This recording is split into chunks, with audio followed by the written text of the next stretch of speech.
Hey everybody, it's Andy Cloudy Mulder, your self-obsessed metal mogul. It's that time of the year again, another year older, another dig wiser. As has become tradition on my channel now, I am doing my annual birthday haul video.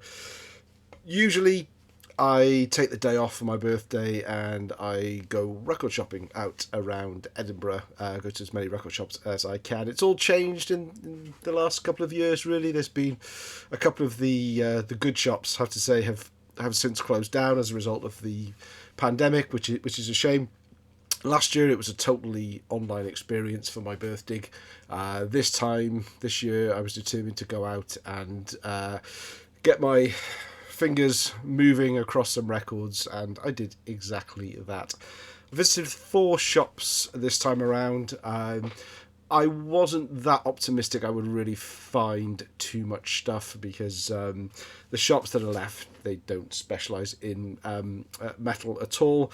So I went to two Elvis Shakespeare and Vinyl Villains where I knew I would probably find something at least. And I went to 2 new ones as well, one called Avalanche Records and one called Underground Solutions, neither of which are metal. Underground Solutions, Avalanche Records seems a little bit more for the indie taste, and Underground Solutions more sort of dance, hip hop, electronica, that kind of thing. But they both had a small metal section.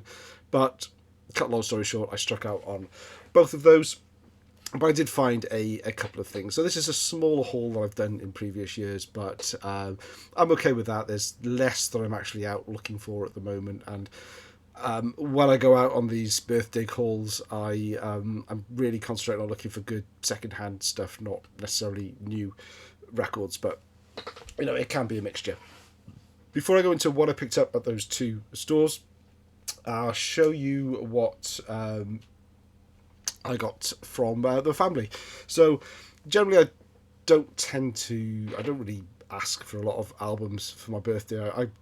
I do record shopping online all year, so it's not particularly special to get something on my birthday, really. Well, it's nice, but you know what I mean. It's I'd like to have a little bit more of a surprise. But what I do tend to do is I will tend to throw a few albums on a wish list.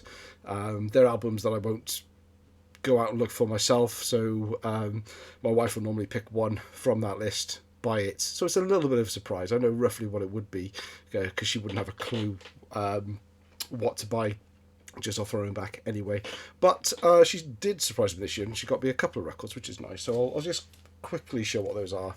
First one, I'm slowly but surely picking up all the Bruce Dickinson's solo works. This is Accident of Birth, 1997, I think, originally, but this is part of the 2017 Solo Works reissues. Obviously, it did come out as a box set, but I've been picking them up kind of piecemeal. I only have Chemical Wedding to get now. These have been well shown. I'm not going to get them all out, but it's an album I hadn't heard, although I am familiar with a number of tracks. So is it Omega, Road to Hell and Arc of Space are on the Welcome to Sarajevo compilation that he put out to a couple of the soundtrack for the docu movie, whatever you want to call it. I've only listened to this and pretty much most of these 6 or so that I'm going to show once, so my opinion may change. My initial opinion of this album is it's a really good album, but it is going to take me a few listens to really appreciate it. There's a lot of mid-paced, longer songs on here that I don't think you can really, or I can't absorb on a single listen through and say whether it's fantastic or good or what have you, but it's certainly really enjoyable. Favourite tracks so far having listened through basically anything on side 3. Man of Sorrows, Accident of Birth title track is fantastic. The Magician, I already a fan of Omega, say Road to Hell and Arc of Space, but I think this is going to be one of the better ones that I've heard so far. At some point when I do pick up Chemical Wedding, I may do a ranking video as well. Adrian Smith, of course, is on guitar here. In fact, you'd think that it was just the two of them because the pictures there are just basically Bruce Dickinson and Adrian Smith, but Roy Z, who's also plays guitar, mellotron and piano on here, is co-collaborator and producer on most of the songs as well. So I don't know why none of the other band members got a looking in the photo department. They all play their part in this. Derek Riggs' artwork as well. It's nice to see him back on a Maiden-esque type release. But yeah, really pleased to get that one. That was a nice surprise. The next one she got me was Dark Forest, Oak, Ash and Thorn. Now, Dark Forest are a British English new wave of traditional heavy metal band. I first learnt about Dark Forest from the British Steel Dissidents production, I think, Back on Black Records compilation that was released in 2016. And Dark Forest were, I did a video on this a while back, I'll try and remember to leave a link below. I'd ended up picking pretty much every album up from all the artists that were shown on that album that had an album out, with the exception of Dark Forest. And I didn't originally like them because I thought they were a little bit folk metal, but when I revisited them recently, I was pleasantly surprised. I thought, yeah, I want to get that album that was that had the song that was on that compilation. So I threw it on my wish list, and when I opened this and played it through, I realised the song wasn't on it, and I'd actually put the wrong album on my wish list. But it's turned out to be a good mistake.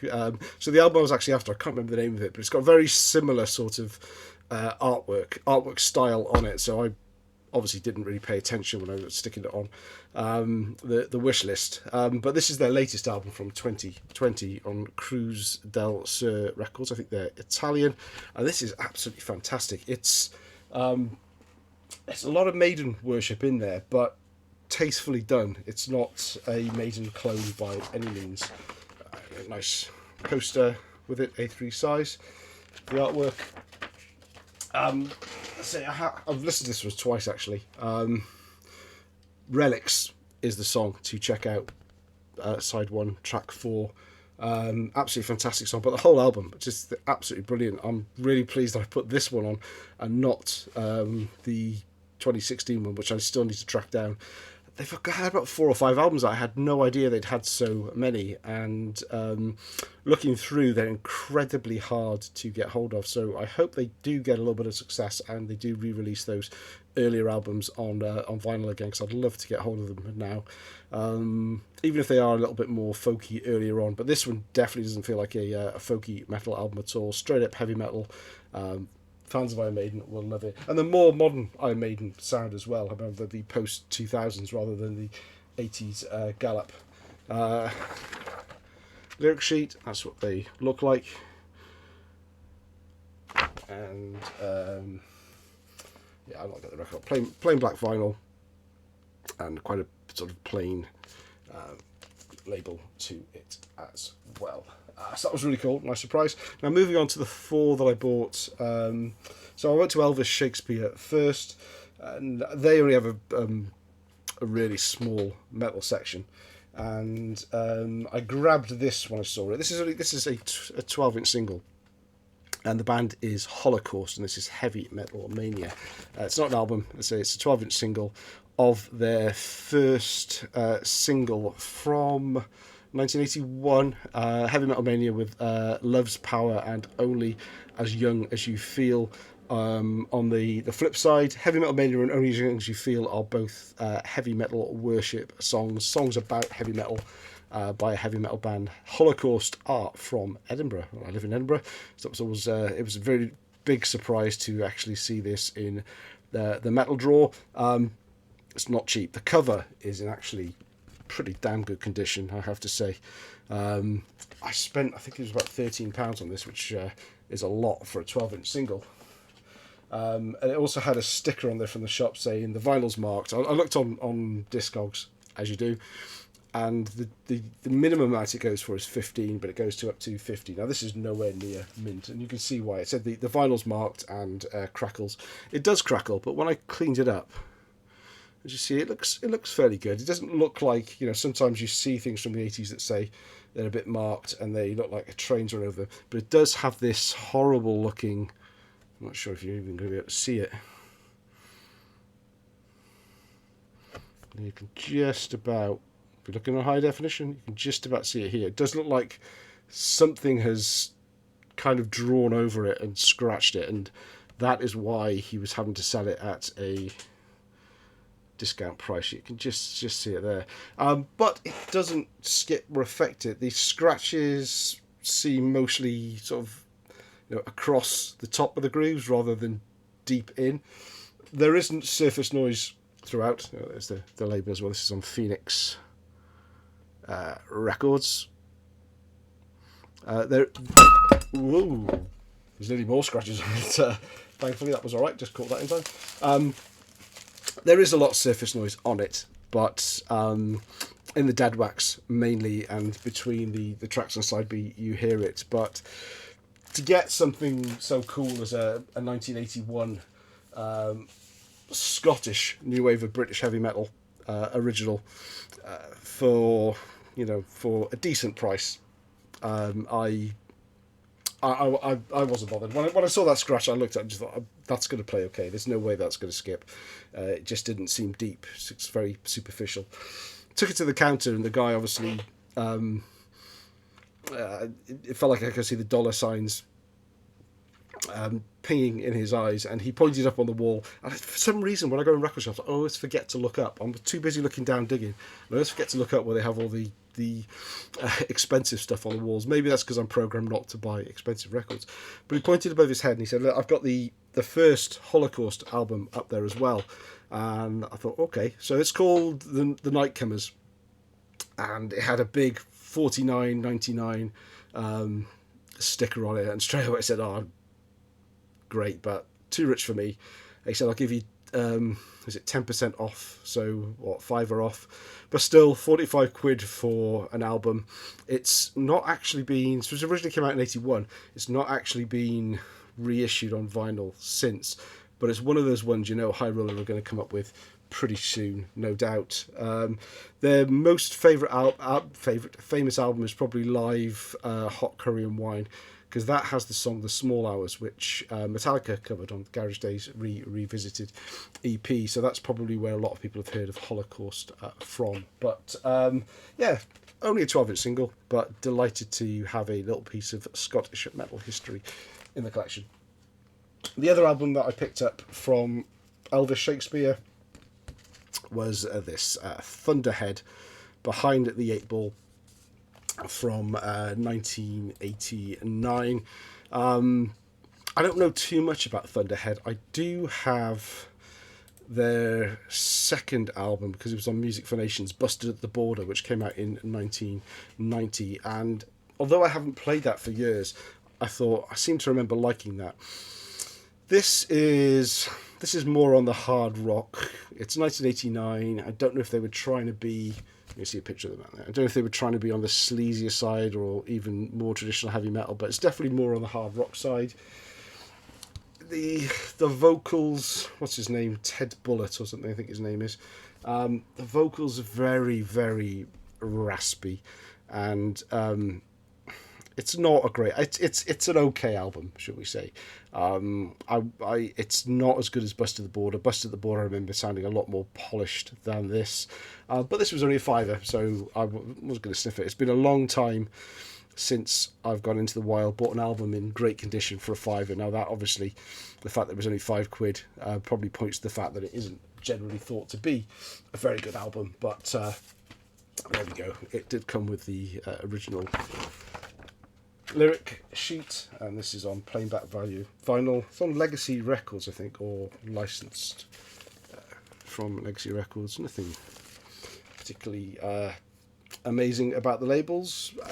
It's okay. It's not one that will get spun much, but when I started these Birthdig videos 4 or 5, probably 5 years ago now, I was going out and I was buying 11 or 12 albums for a £5 each, and they were all fantastic now. So you just don't get records for that price anymore. I walked on up the road after Elvis Shakespeare, literally 5-minute walk away, and went into my usual haunt, Vinyl Villains, And they had a load of Maiden. They'd obviously bought a collection, but it was all records that I had, and they weren't necessarily in great condition. But they did have a copy, again, up on the wall, of an original Fear of the Dark. He wanted 138 quid for it, which made my eyes water a little. Certainly, way 50 quid for records out of my price range. Not going anywhere near £138, that's for sure. But I did find a couple of things in there that I was happy to pick up. The first one being Rat, Reach for the Sky. This is all I needed to complete my 80s Rat OG collection. It's in lovely condition. It's the 80s Rat album I'm the least familiar with. I do have it on CD, but I haven't really played it that much, to be honest with you. But I like songs like Way Cool Junior, Don't Bite the Hands That Feed You. It's, it's Rat. It is what it is. It's not grade A metal by any means, or glam, or whatever you want to call, whatever bucket you want to put Rat in.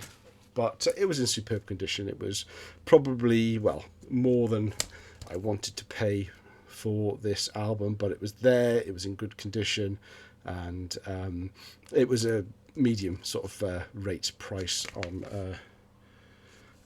that you'd find, say, on Discogs, but without the postage. So you're well worth picking up. And I've enjoyed playing it a couple of times, actually. It's really good to sing along. Black Atlantic label, and it's nice to kind of tick the box and say, I have schoolboy era. I have completed the 80s Rat on vinyl. I'm not particularly interested in looking at anything beyond that at all. And last but not least, whenever I can, I always want to end on a Maiden. I've started looking into things like bootlegs now, because there's literally nothing left of Maiden that I don't really have from a studio perspective. And he did have a number of bootlegs in there.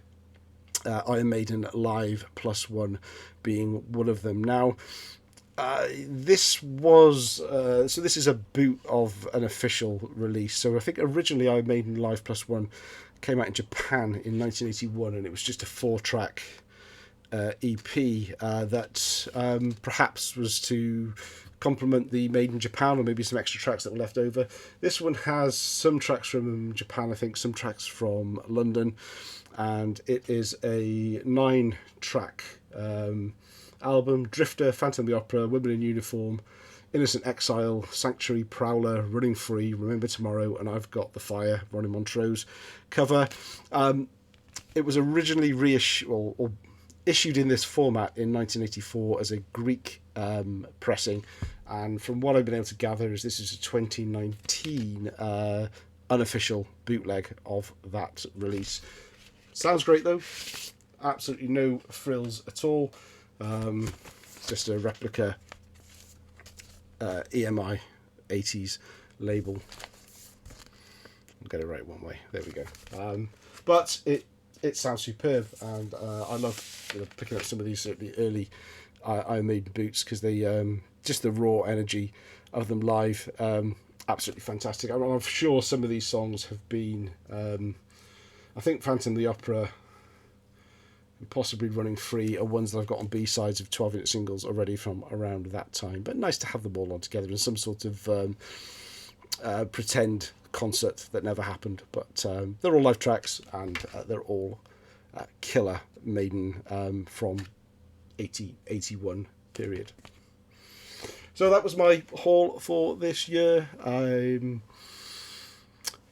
Thanks for watching. Let me know what you think of my pickups, and I've been a bit lax on doing updates and things recently. I've got a shit ton of records and CDs that I've picked up of late, probably almost too many, so it's been a bit kind of overwhelming to actually get my head together and do a video. So I will eke them out over the next few weeks, months, or what have you, and I'll see you again soon. Have a good time. Cheers.